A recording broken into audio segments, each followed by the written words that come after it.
jamón.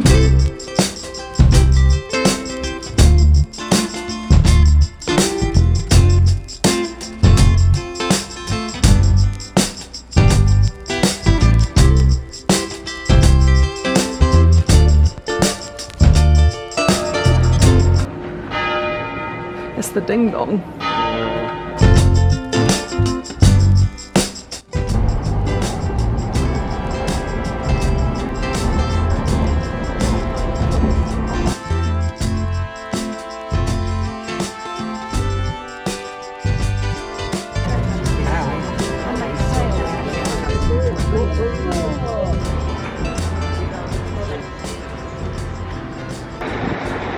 Oi! On the river to the park. It's really amazing. Jurassic Hills. Approaching Mother. Do you say it's... Wow.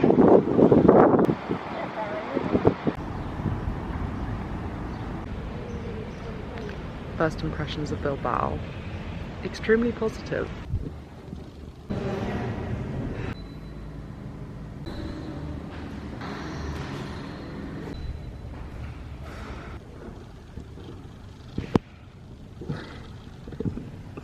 Is that on purpose?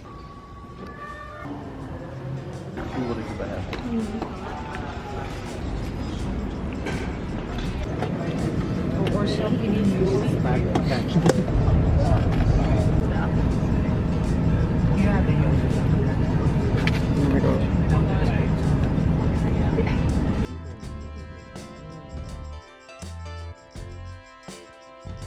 We have arrived and it's really nice. We're on like the corner of a square and the city itself is really calm and beautiful and there's a lovely river. Let me show you the view because we have a crazy view. A little terrace as well, the dream.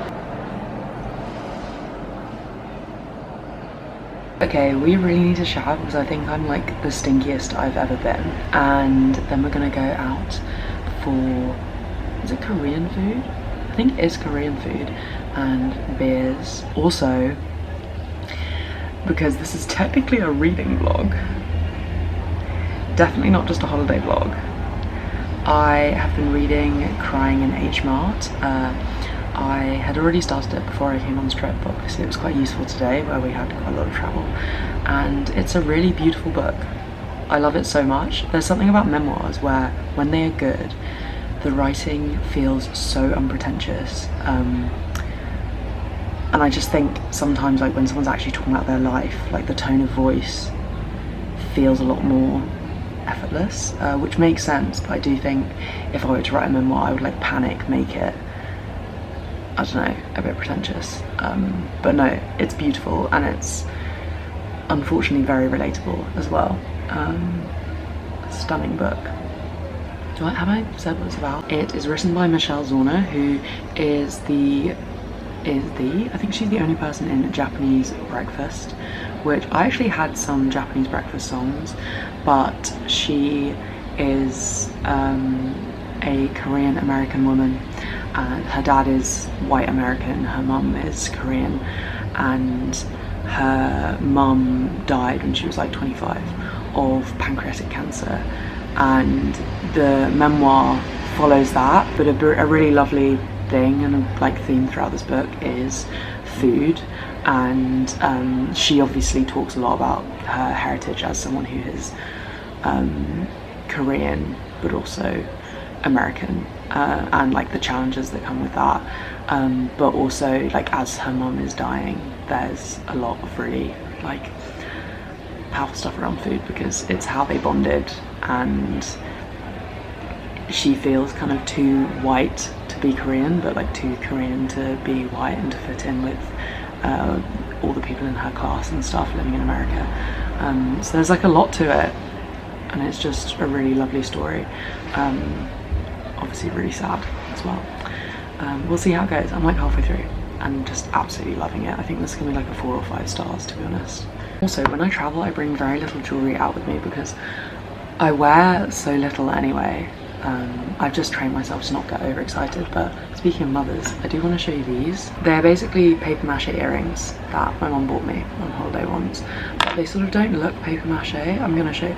They're really, really cool, and they look like little magical globes, and I love them, and I just thought you guys would appreciate them. It's like doesn't want to focus on them.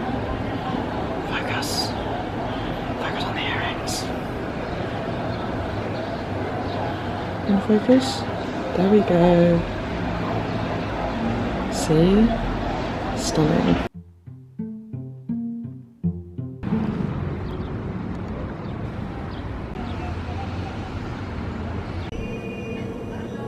Just went over to the book aisle and was like, oh, those titles look cool.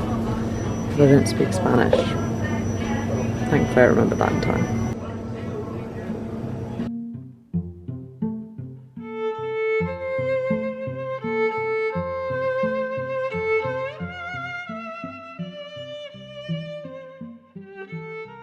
Okay, I'm on top of the strawberries. Let's get some crisps.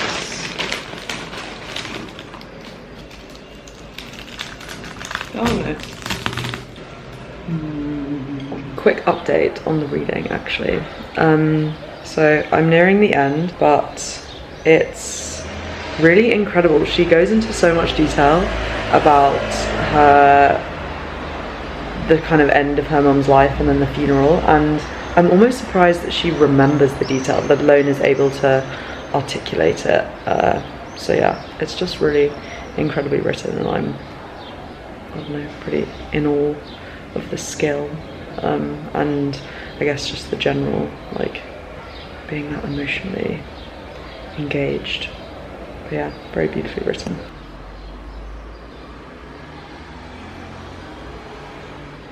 We have just had a very relaxing afternoon, reading and drinking beer and watching Succession, actually, the final episode. But I've just finished crying in H Mart, and I can safely say that this book is incredible.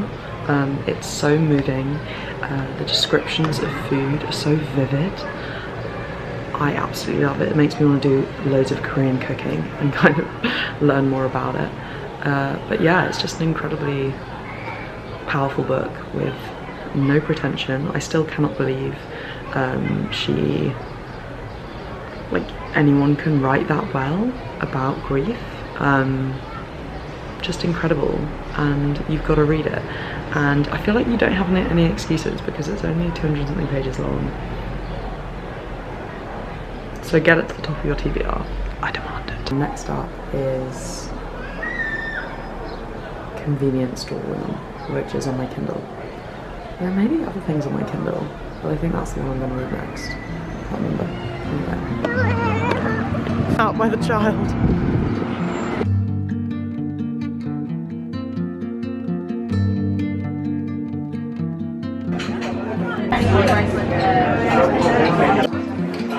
Trust, yeah, that's true actually. On our way to the market.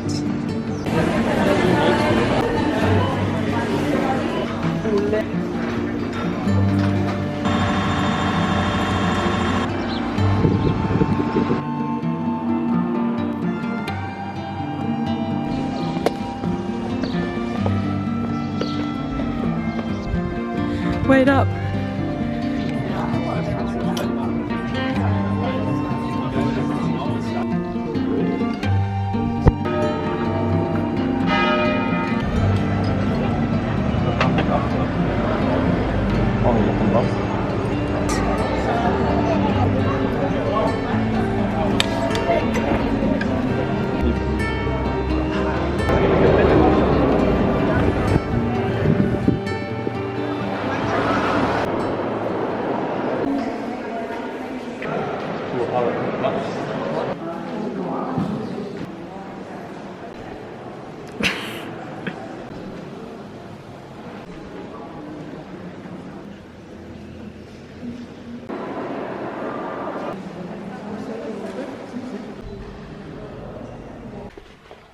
And our robes! It's the dream!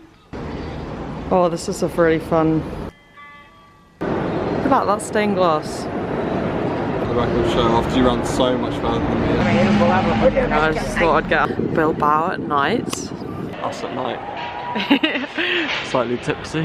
Hello, I am back from holiday and I had the realisation that I completely forgot to update you on the end of my holiday and my reading and how that went. So we had a massive travel day on return because there were train strikes on our end, so like I was just sitting down for so long that day and managed to get some reading done, although my ankles swelled up so much, like, you know, when you fly. And anyway, I'm sorry.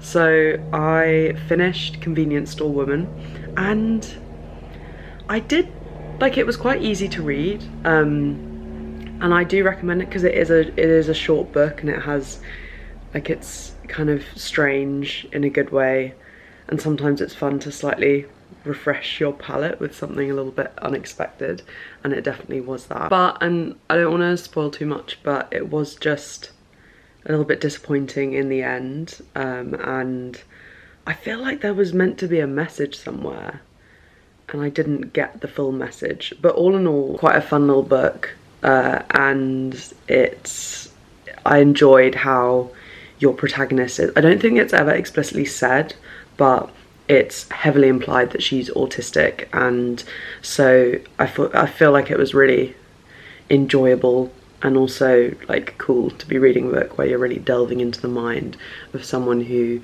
thinks quite differently to everyone else around them. It wasn't laugh out loud funny. I'm someone who, books are always, people always describe books as funny and I will never find them funny, and I'm not trying to be like, oh, look at me, I'm so impressive and don't find books funny.